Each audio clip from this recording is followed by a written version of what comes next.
We bring you the answers to all your questions. Be better than others. Enjoy the benefits of knowledge. Accept the answers from us. To wrap it all up, normally, a refrigerator should run for 4 to 8 hours before shutting off and going into the defrost cycle. There are several factors that determine how long your refrigerator would run before shutting off. They include internal and ambient temperatures and a faulty gasket, among others. Our mission is to provide accurate answers.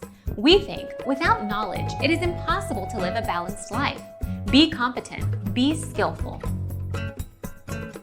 Thank you for watching. Don't forget to subscribe and hit the bell notification.